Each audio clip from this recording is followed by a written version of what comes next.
Welcome to Meditating with John Vervaeke. We live stream this meditation class every weekday mornings at 9:30 a.m. Eastern Time, with Mondays alternating between a lesson, a Dharma day, or a review of the whole ecology of practices, Upaya Day. Yesterday was Upaya Day. If you're joining us for the first time, welcome. For previous lessons and sits, please see the description, and you can go to the links there. I recommend what you do is you do the first lesson and then start joining us every day, and then do a new lesson via the recorded videos every Saturday or Sunday.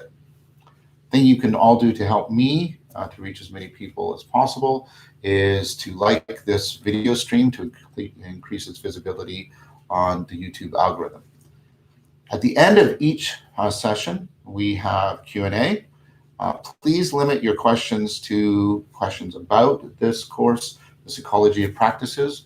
We are done the introductory course, so we're moving into more advanced techniques, but you're welcome to ask questions all the way back to the very first lesson.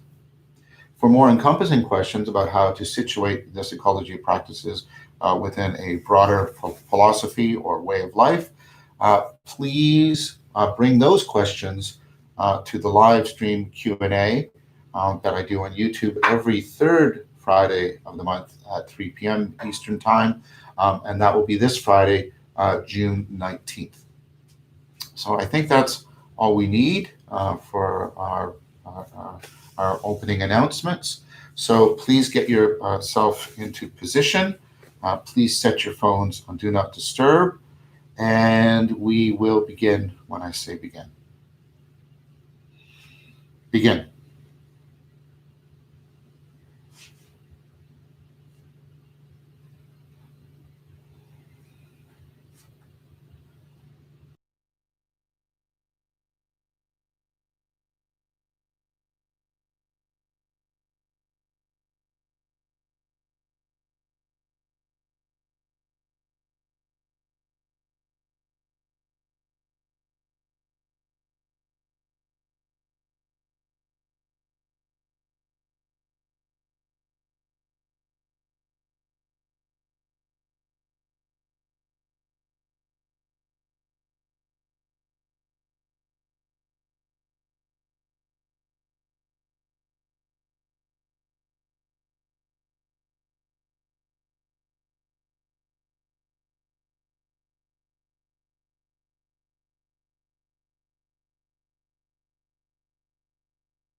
Slowly come out of your practice, trying as best you can to integrate what you cultivated in your practice with your everyday consciousness, cognition, character, and communitas, perhaps by reciting the 5 promises to yourself.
All right.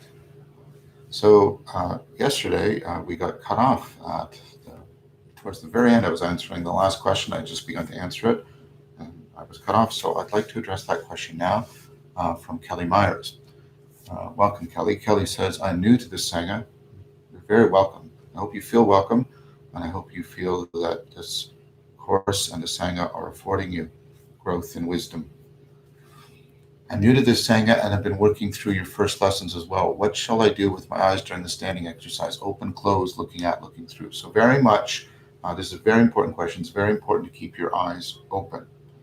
And so when you are doing the standing practices, when you're doing the both, the each one and the Janjang, it's important that you have what are called tiger eyes. So the tiger is a symbol in Taoism because the tiger represents this optimal relationship between flexibility and force, awareness, but the ability to be still and silent. And so tiger eyes means exactly that your eyes are moving and they're not, so it's not a sort of dull contentedness, and it's not a hard fixation on anything. It's very much a flowing, soft vigilance. That's especially when we're doing the yin yang exercise. It flows out, and it flows in. It goes out in awe, for example, to the circumference, and then it flows in this towards the grounding in the center for the ah. So you want your vision, your eyes to be open, and you want to have flowing, flexible, but there's force in the sense of like what a tiger has, that graceful aliveness, that life, right? Tiger burning bright in the forests of the night, right? So you want that kind of vision. And the idea is, and that's why we use the term, the idea is that perceptual vision, if you properly practice it in this imaginal fashion, not imaginary, imaginal fashion, actually trains vision in the sense of virtue and the mental, psychological, virtuous sense of vision. Like when the Bible says, without a vision, the people perish, right? So that's what you're doing. You're training tiger eyes, perceptual vision, so that you actually afford the training of the virtue of vision. So I hope that answers your question. Sivriani, you're still looking for the space between your thoughts. Maybe try to the quiet between the voices. Yes, excellent. I should have said that. Thank you for saying that. Yes, very much. You also want to listen for the quiet between the voices, and you want to again sense that silence as the energetic living potential for those voices, that they actually emerge out of it, are constantly living from it. Yes, excellent. Well done. That's very good. Chris Trafford, I've run out of indifference and different people in my meta practice, and it's getting boring using the same people. Suggestions: use other people. Use other people. And if you can't use other people, then try a practice. I believe it was a few lessons ago where I was answering a question about metta, and I'll come to about this. You can try the view from above, which doesn't require you to remember specific people. I'll ask Amar to look for the link to that lesson, and we'll put it in the description of this video. So, and I'm going to come back to that when we do the wisdom of Hypatia. You can try the view from above, and then when you, as a way of getting the same kind of reciprocal opening you get in metta, and then when you're at the highest level of the view from above, then you can direct metta towards all beings or even towards being itself. So you can try that, Chris. But you can also just more prosaically try different people if that's helpful to you too. Also, not very good at visualization, so finding the boxcars of my thoughts difficult to see. Any other methods? So when you say visualization, does that also mean that, I know that there's about 5% of the population that does not really have sort of explicit visual imagery in non-dreaming states. And so you may be one of those people, and so I understand the challenge. Now there's quite a bit of variation, so and I don't know you, so one of the questions I would ask is, right, when you don't have the boss cards between your thought, but do you, as I was just, that excellent question, do you have noises, do you have voices? Can you listen for the silence between the voices? So if you've got good auditory imagery rather than visual imagery, can you shift the metaphor instead of looking for the space, listening for the silence? Or if that doesn't work, feel for the stillness. Your mind is moving. You have some sense of your mind moving. Can you also become aware of feeling when your mind is still? Feeling when your mind is still. Topi Kohonen, how do I make sure I'm not taking spiritual development into having mode inflating? Yeah, so that's a really good question. And the way to ask this is how, you have to ask this question really, really deeply. And what I mean by that is don't ask it just about sort of in the practice, because every practice has its dangers and its risks. That's why I was taught, I believe, and why I'm teaching you an ecology of practices. And one of the things, and even this ecology has to be set into a more encompassing ecology of practices. And that's so that how is this translating into your life? How is it translating into other practices that you do? I recommend having a regular self-examination practice, drawn from Stoicism, at the end of every day, writing in a journal, try to reflect on moments of mindfulness, moments of wisdom, moments where you missed those opportunities, moments where you fell prey to self-deception, moments where you realized, or upon reflection, you realized that you were very sort of self-referential, self-centered, rather than reality-centered. Overcoming self-centeredness does not mean self-abasement. That's why the middle path is neither self-abasement in asceticism nor self-centeredness in self-indulgence. The middle path is to be reality-centric rather than self-centric. And so thinking, oh, well, the alternative to self-centeredness is I'm going to be a doormat, that's still locked within that whole way of thinking. And so ask yourself, when you're reminded of your practice throughout the day and in your actions with each other, what comes up for you?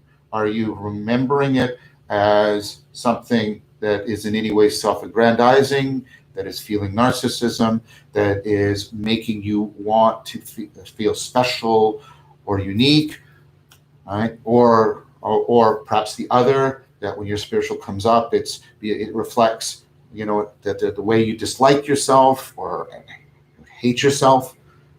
Or are you noting that because of your spiritual practice, you're getting more of those moments where you're zeroing in on what's relevant and real in a situation, relevant and real, and other people especially are noticing that you can zero in on what's relevant and real. If you look to your encompassing frame of life to see How are the seeds of your practice coming to fruition? And that's how you judge what's happening in your practice.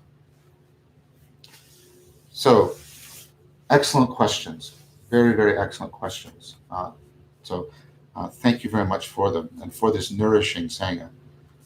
Thank you all for joining. As always, I want to thank my dear friend and Techno Major Mar that makes everything happen. Right? And my beloved son Jason, who's always behind the scenes, especially on Dharma Day and Upaya Day, moving the cameras around, helping me out, closing windows, adjusting things. Very grateful for that. Please subscribe to this channel to be notified of the next video. You'll also find on there links to the lecture series, Awakening from the Meaning Crisis, and to the Dialogo series, Voices with Vervaeke, where these themes are explored more in depth and situated into a more encompassing framework that I was just like what I was just talking about. Invite others who might benefit by sharing this series. Please, Brett is here, pleasure of the doubt. Go on to the Discord server. There will be a link in the description to this video where you'll find people who have just done this sitting, or might take it into Lectio Divina, might take it into to Dialogos, and just a broader and richer community of discussion that's going on. I'm there every second Monday night at 6 p.m. Eastern Time for Q&A, and many of the people that I get into dialogue with on Voices with Vervaeke, Paul Vanderklay and Ray Kelly and Layman Pascal and Guy Sandstock, they also go on there for Q&A. It's very rich and vibrant and vital community. A reminder that we do this practice every weekday morning at 9:30 Eastern Time. Please remember that continuity of practice is more important than quantity of practice. There is no enemy worse than your own mind and body, no ally, no friend, no true companion on the path better than your own mind and body. Be lamps unto yourself and to each other. I'll see you tomorrow. Take good care.